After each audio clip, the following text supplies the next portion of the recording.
If you're in talent acquisition or HR, you're probably hearing this a lot. Legal says no to AI. But what if the problem isn't legal? It's actually you. I'm joined by Courtney Dutter, our General Counsel and Chief Compliance Officer at iCIMS for a Fireside Chat. Our Fireside Chat series is designed to tackle the most important topics in TA and HR in under 20 minutes by bringing on the experts.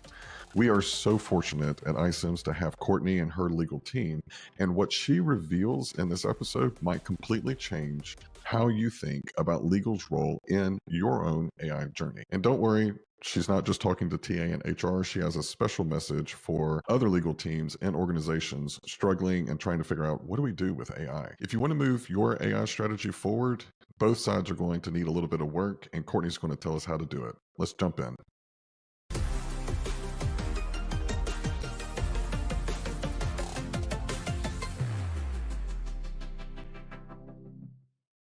All right, Courtney, welcome to iCIMS Fireside Chats. How are you? I'm great. How are you?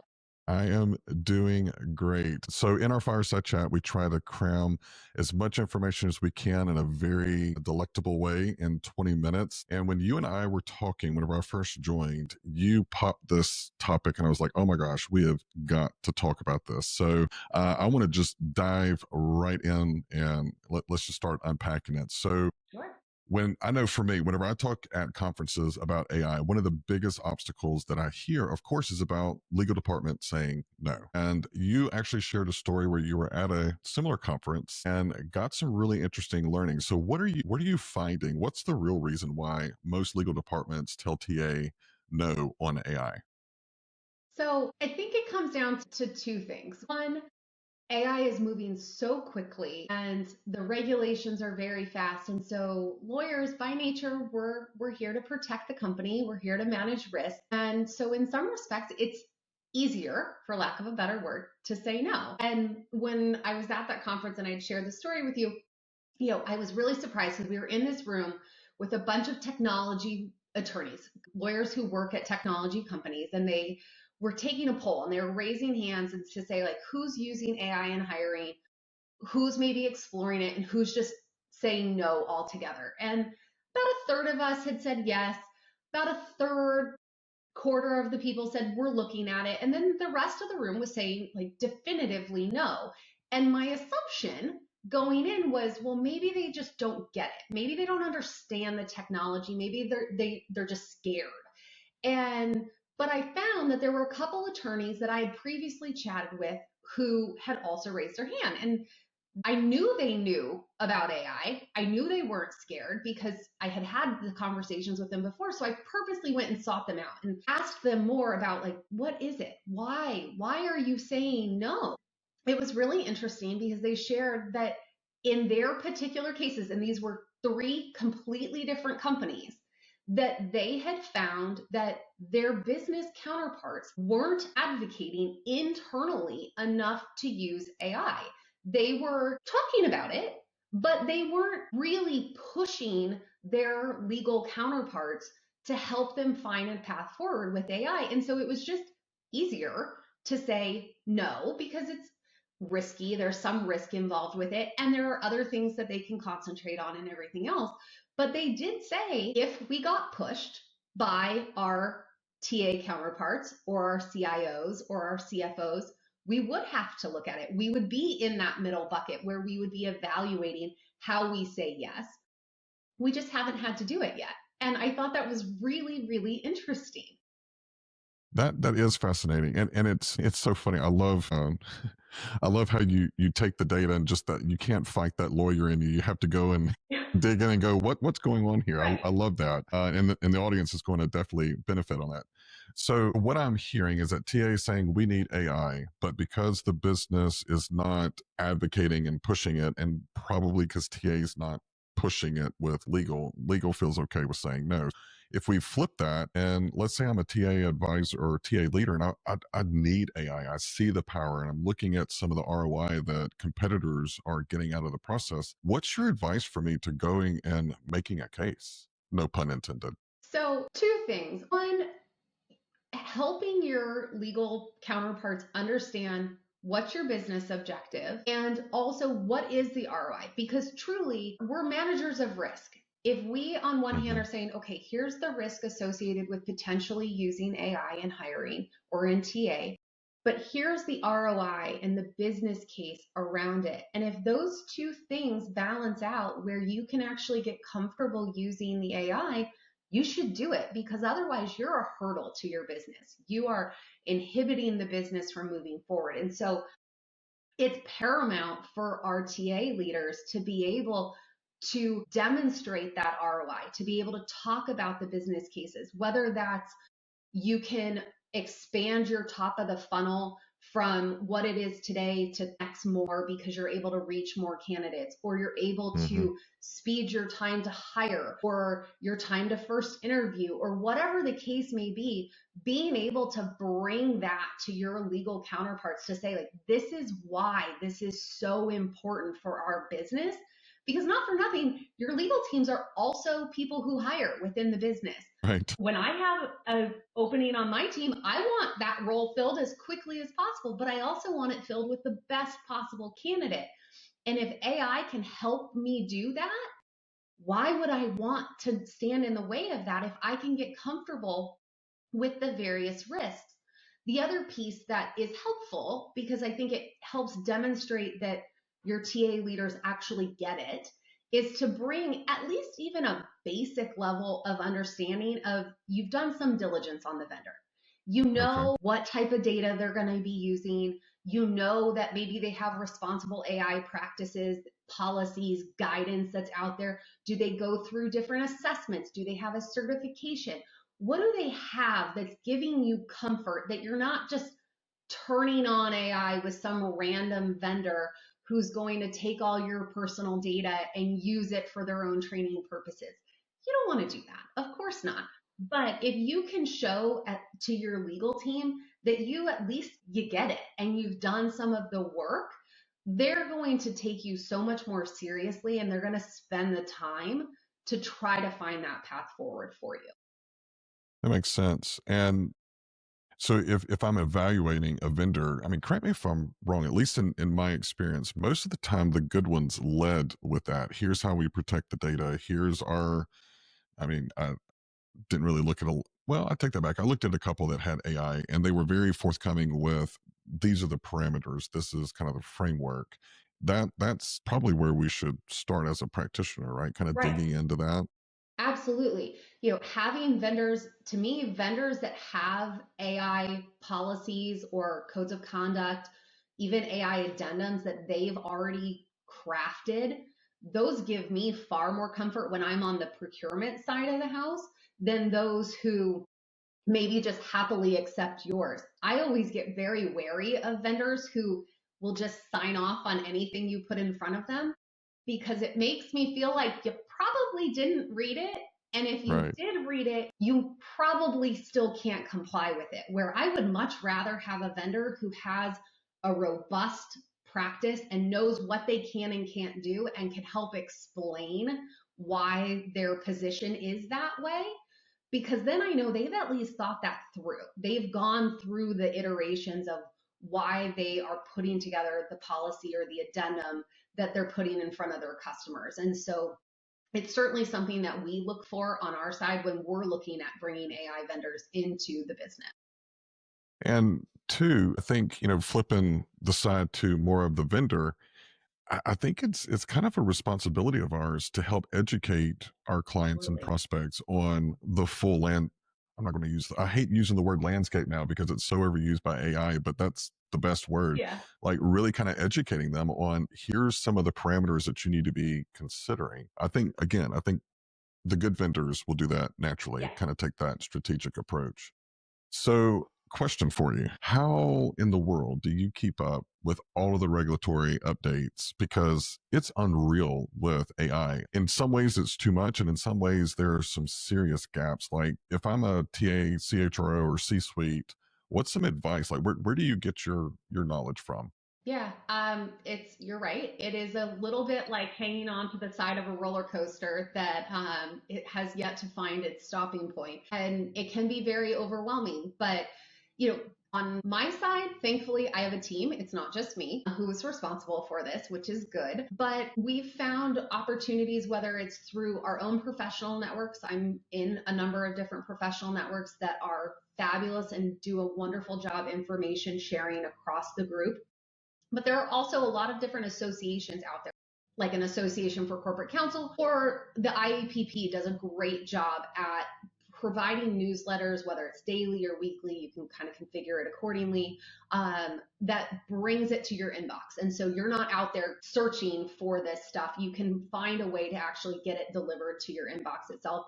There are a couple different law firms, I think, that do a really tremendous job at also providing newsletters and have AI hubs on their websites, so that if you wanted to go, they actually have, in many cases, it done kind of almost like a globe, world map kind of thing. And you can click on the different countries or states and see different regulations from that perspective. So those are really helpful. But it is one of those things that, like you said, right now the laws are so disparate. It's this patchwork that they don't all fit together. It's like a patchwork quilt with big holes in it, and it can be really overwhelming. And so until you go in and you actually start reading them, in some cases they're not applicable to your business at all, and so you can sort of put those ones to the side, and then there are ones that are applicable. But in the other problem with it is, oftentimes, and it's not to discredit the regulators, but you have people who are presenting legislation who are not technologists, they're not business leaders. And so they're writing these regulations or these laws that don't necessarily think through all the things that we need to think through when we're going through to implement them. And so sometimes there are gaps. And so you're doing the best with what you have to understand what you think they might mean. And that can be really overwhelming as well, because you just don't know for sure. And so, for us, we've taken sort of what is the most stringent law out there, and let's all rise everything to the top of that. And so, we're really keenly focused on the EU AI Act and the Colorado AI Act, but there are lots of other ones out there that we're going to have to pull in to those initiatives to ensure that we are adequately protecting ourselves and our customers as best as possible. Yeah, that I do not envy your job in that respect. Now, the law would fascinate me, like how they got there, what are they trying to regulate? That part would absolutely I'd probably lose hours of my life doing research on that, but trying to keep up with all the changes, I do not envy you whatsoever. Yeah, but at the same time, I think most attorneys and most of us, hopefully, are people who are constant learners. We love to learn.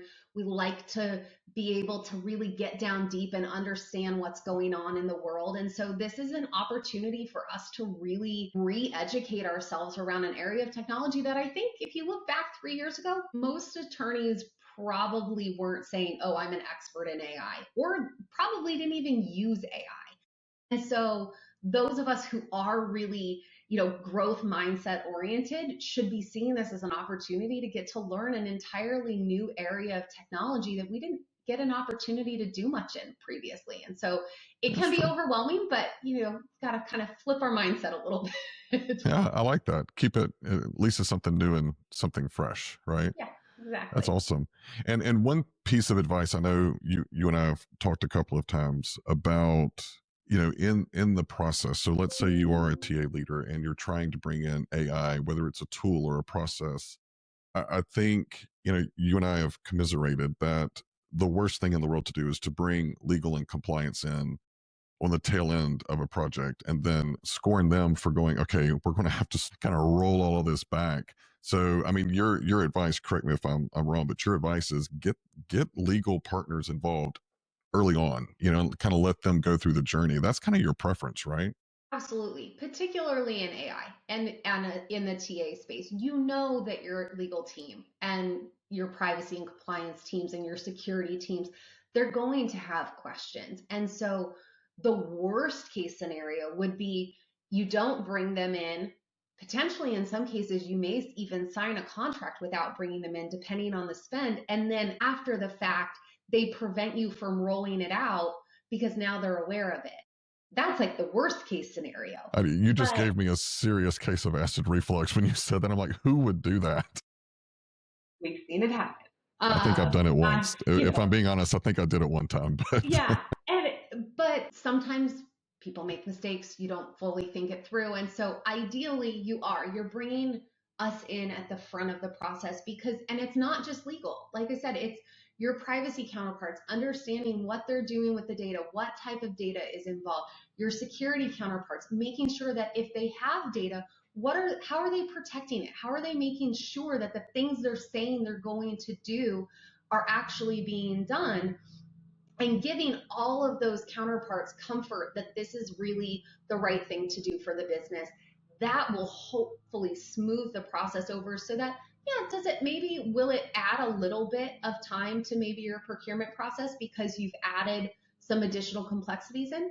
Maybe, possibly, but it's much better to do that and have them sort of along for the ride and have the time to be thorough about their analysis, then bring them in at the end when you're super excited to be signing the contract, and then your legal team comes in and says, well, it's going to be 4 more weeks because we need time to go dig back into all of this stuff. I had some legal and compliance partners that always told me it's not fair that you bring me in on the end and then make me the enemy or the bad guy. And that's always kind of stuck with me. So definitely bring your partners in, and especially with AI, because there's so much that's going on. You need people guarding your flank. And that's kind of what I see compliance and legal doing. Absolutely. All right. So just to recap, if you're trying to get it through legal, one, bring them in early, like we just talked about, but then two, make sure that you're presenting a good business case, help them understand the value, the impact. And the next was also evaluate the vendor. They should be able to kind of tell you how they're governing the data practices, where they're using AI. And if they don't, that should be enough to cause pause. And then there was a huge list of, I'm going to go back and listen to this and write down all the different little tidbits that you gave on ways to make sure that we stay abreast of this. So if you had a mic drop moment, like one piece of advice, if someone heard nothing but this part of the video, what would that one little liner be, your closing statement per se? That's a great question. I would probably encourage my legal counterparts. We are constantly, if you want to work in-house, your job is to be a business partner, not just to manage risk. And this, out of any of the things that you've maybe ever been involved in all of your years of doing business and all of your years being a lawyer, this is your opportunity to demonstrate that you are a strategic business partner to your business counterparts, that you can actually see the strategic vision of your company, you understand where they want to go, and you can partner with them to manage risk so that they can actually achieve those visions. That's the moment, because so often, and you said it, like they see lawyers as the house of no. Well, this is your opportunity. Get in the boat. Get in the boat, understand what they want to do, and figure out that path forward. And it may not always be exactly the way they're thinking about it, but this is your opportunity to instill in them that you are somebody that they should want to come to, they should want to work with, and that you will help them, partner with them, collaborate with them to understand their goals and their vision and to help them get there. That's what every in-house lawyer's dream should be, because that makes your life so much easier, but it truly differentiates decent lawyers from amazing lawyers. And this is that opportunity to kind of grab. I love that. Two of my favorite attorneys that I worked with in HR as an executive, both of them kind of had the same line, and it was, what do you want to do? And let me find a way to make sure that it's legal. And that just completely, it was like, all right, we're a partner in this. And I learned so much from them. And for my TA leaders and my CHRO leaders, if you're not hanging out with your legal team, you're really missing out on some fantastic stories. I loved always taking our legal team as, let's go get a couple of drinks. They always knew the tea, and it was fun. So learned a lot about what was going on in the environment, and then also to just kind of strengthen that partnership. So, well, Courtney, thank you so much. I know you are a very popular person at iCIMS. I appreciate you carving out some time to educate us. And I do want to also just do a little plug. If you're interested in what is a framework look like for responsible AI, we sat down in a previous fireside chat with Eric Connors, our Chief Product Officer, and he went through the 4 or 5 steps that we do whenever we're kind of creating our own responsible AI framework, it is definitely something that you need to watch, and I'll make sure that it is the next video in queue. So Courtney, thank you so much. Thank you. It was a All right. pleasure to be here. Thank you so much.